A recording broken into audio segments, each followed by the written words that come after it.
ಆ ನಂಬಿಕೆ ಖಂಡಿತವಾಗ್ಲೂ ಸಿಂಪಲ್ ಸೋನಿ ಸರ್ ಇದ್ದಾರೆ ಅಂತಂದಾಗ ಬಂದೇ ಬರುತ್ತೆ. ಆಸ್ ಅ ನಿರ್ಮಾಪಕರಾಗಿ ನಾನು ಮನ್ಸೂರ್ ಸರ್ ದಯವಿಟ್ಟು ನಿಮ್ಮನ್ನ ವೇದಿಕೆಗೆ ಬರ್ಮಾಡ್ಕೊಳ್ತಾ ಇದ್ದೀನಿ. ನಿಮಗೆ ಈ ಸಿನಿಮಾದ ಜರ್ನಿ ಬಗ್ಗೆ ಏನ್ ಅನಿಸ್ತು ಹೇಳ್ಬೇಕು? ನಮಸ್ಕಾರ, ಎಲ್ಲ ಆತ್ಮೀಯ ಪತ್ರಿಕಾ ಮಿತ್ರರಿಗೂ ನಮಸ್ಕಾರ. ಆಮೇಲೆ ಈ ಸಿನಿಮಾದ ಪ್ರೊಡ್ಯೂಸರ್ ಇನ್ನೂ ಇಬ್ಬರಿದ್ದಾರೆ, ಲೋಕೇಶ್ ಮತ್ತೆ ರಮೇಶ್ ಅವರು. ಬಂದ್ರೆ ಖುಷಿ ಆಗುತ್ತೆ, ಬನ್ನಿ ಪರವಾಗಿಲ್ಲ. ನಮ್ ಲೋಕೇಶ್ ಅವ್ರಿಗೆ ಸ್ವಲ್ಪ ನಾಚಿಕೆ ಸ್ವಭಾವ ಜಾಸ್ತಿ ಇದೆ, ಮದುವೆ ಆಗೋಗಿದೆ ಸರ್.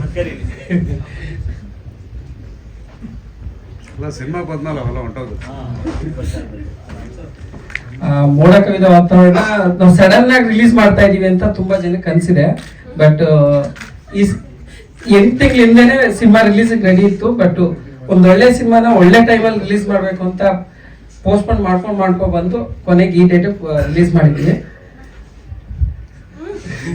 ಸಿನಿಮಾ ಮಾಡ್ಬೇಕಾದ್ರೆ ಆರಾಮ್ಸಲ್ಲಿ ಕೂಲ್ ಆಗಿರ್ತಾರೆ, ರಿಲೀಸ್ಗೆ ಟೆನ್ಷನ್ ಆಗ್ತಾರೆ ಅಂತ ಕೇಳಿದೀವಿ.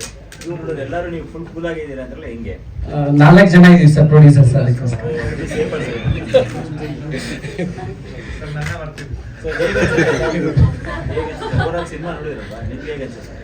ಅದು ಹೇಗೆ ಅಂದ್ರೆ ಸಿನಿಮಾನ ಒಂದು 70% ಆದ್ಮೇಲೆ ನಾವು ಟೇಕ್ ಓವರ್ ಮಾಡಿದ್ವಿ ಇದನ್ನ.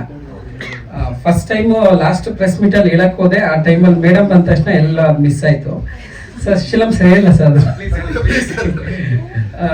ಮೈಸೂರು ಬಂದ್ಬಿಟ್ಟು ಒಂದಷ್ಟು ಸಿನಿಮಾ ತುಣುಕುಗಳನ್ನ ಸುನಿ ಸರ್ ತೋರಿಸ್ತಾರೆ.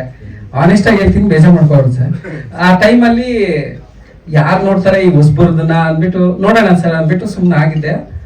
ನಮ್ದು ಒಂದು ಸಲ ಪ್ರೇಮಕ್ಕೆ ಡಬ್ಬಿಂಗ್ ಟೈಮಲ್ಲಿ ಸುನಿ ಸರ್ ನನಗೆ ಸಿನಿಮಾ ತೋರಿಸ್ತಾರೆ. ಅದನ್ನ ನಾನು ನೋಡ್ಬಿಟ್ಟು ನನ್ಗೆ ತುಂಬಾ ಸರ್ಪ್ರೈಸ್ ಆಯ್ತು, ಇಷ್ಟನೂ ಆಯ್ತು ಸರ್. ಅದೇನು ರಿಲೀಸಿಗೆ ಬೇಕು ನಾನು ಮಾಡ್ತೀನಿ, ರಿಲೀಸ್ ಮಾಡಿ ಸರ್ ಅಂದಾಗ, ಇಲ್ಲ ಸರ್ ನೀವೇ ಟೇಕ್ ಓವರ್ ಮಾಡಿ ಅಂದಾಗ ಆ ಸಿನಿಮಾ ನಾನು ತಗೊಂಡು ಇನ್ನೊಂದಷ್ಟು ಹಾಕಿ, ಆಗ ನನ್ನ ಸ್ನೇಹಿತರಿಗೂ ಸಿನಿಮಾ ತೋರಿಸ್ತೀನಿ.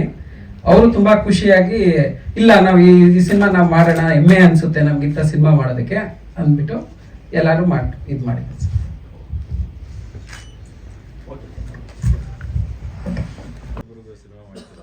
ಹೌದು ಸರ್. ಅಂದ್ರೆ ಅದಕ್ಕೂ ಮೊದಲು ನಮ್ಮ ಒಂದು ಸಲ ಪ್ರೇಮ ಕಥೆಯಲ್ಲಿ ಅವರು ಅಸಿಸ್ಟೆಂಟ್ ಡೈರೆಕ್ಟರ್ ಆಗಿ ಮಾಡಿದ್ರು.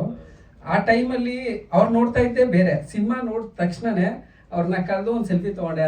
ಸಿನಿಮಾ ನೋಡಿದ್ಮೇಲೆ ಎಲ್ರಿಗೂ ಅನ್ಸುತ್ತೆ ಅವ್ರನ್ನ ಬೇಗ ಅಕ್ಸೆಪ್ಟ್ ಮಾಡ್ಕೊಡ್ತೀರ. ಸಿನಿಮಾ ರಿಲೀಸ್ ಆದ್ಮೇಲೆ 99% ಹುಡುಗಿರ್ ಮಾತ್ರ ಶೀಲಂ ಶೀಲಂ ಅಂತಾರೆ. ಇದು ನಮ್ಮ